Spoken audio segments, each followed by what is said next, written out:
Good evening. Thanks for joining us. I'm Calista Solon, and you're watching NLC Trans. I'm here tonight with my dear friend and co-host, Tara Alexander.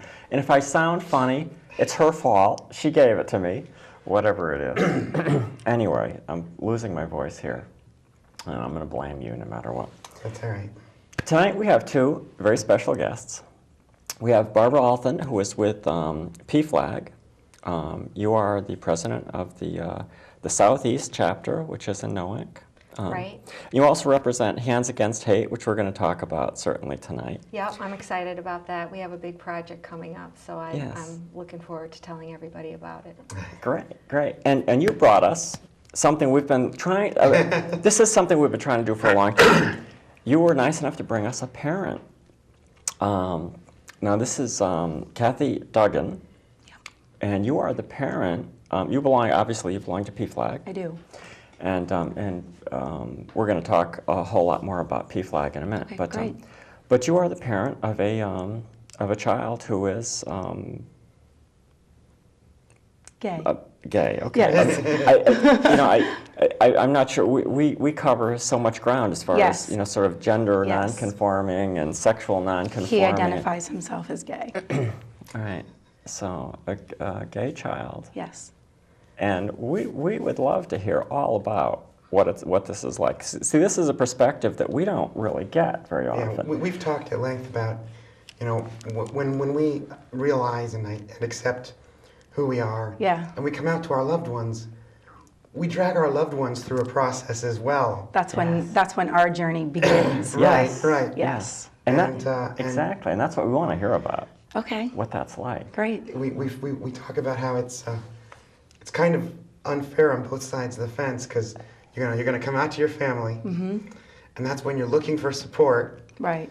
and you've just dropped this bombshell on them, and they Yes. need you to be there for them. Yes. And it's It's a very a interesting journey process. together. Yes. Absolutely. Yeah. So Just we've been able to talk at length about our experiences, but loved ones are frequently camera shy. yes, yes.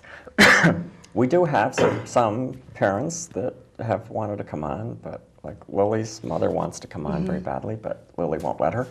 Mine is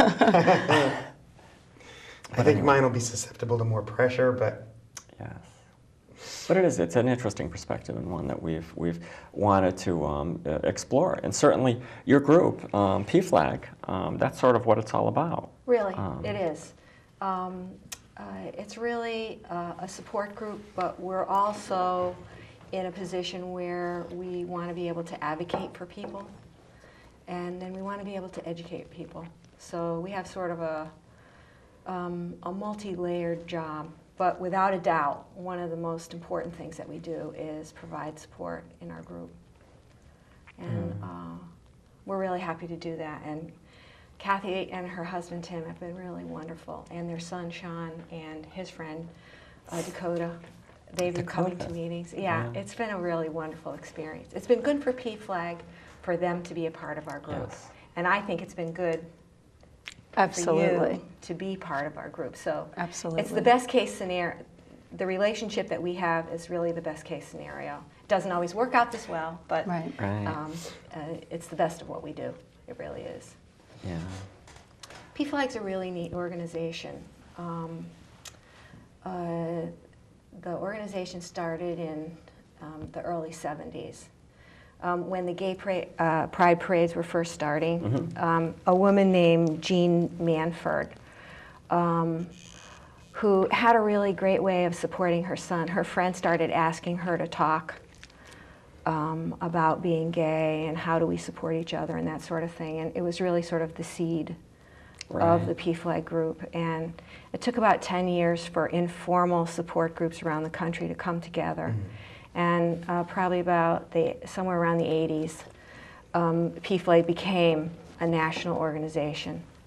And it's a big deal pulling together an organization like that. You know, right now, we really only have to worry about our little group in southeastern Connecticut.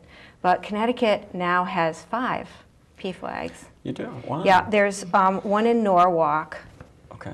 That's the Southwest chapter. There's one in Guilford. That's the Greater New Haven chapter. one in Glastonbury, which is the Greater Hartford chapter, our Southeastern Connecticut chapter in Noank, and then there used to be a group in Norwich, and then that group broke apart, and they have just reformed. So we're lucky because in the eastern part of the state, you know, we have pretty good representation. If you're from the northeastern part of the state, or the northwestern part of the state, Sure. there's not really a whole lot happening there. You have to either come down to Hartford or come down to Norwich. So it's a little bit farther travel. The website for National PFLAG says 200,000 members and supporters. Wow.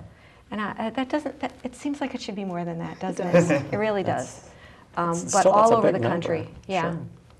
So we're really lucky here in Connecticut. It's really a wonderful group to be a part of. Yeah, that's wonderful. Now, before we get too far into this, maybe you could tell our, because we've gone through this a million times. We get into trouble for not explaining what the acronyms are. Yeah. PFLAG stands for? Originally, it was Parents and Friends of Lesbians and Gays, but now the title reads Parents, Families, and Friends. And the reason they did that was because they wanted to make sure that people understood that any family member is really welcome, and they didn't want the name to leave that out. Sure. And while I'm at it, let me just say that there are a lot of people who have this idea that gay people are not welcome at PFLAG. I think the original idea behind PFLAG was to help family members cope. And people originally thought that maybe they would best do that and have conversations that might be really tough on somebody who is gay. You know, lots of really strange feelings coming out, strong Sure, feelings coming sure. out, and the people didn't really know if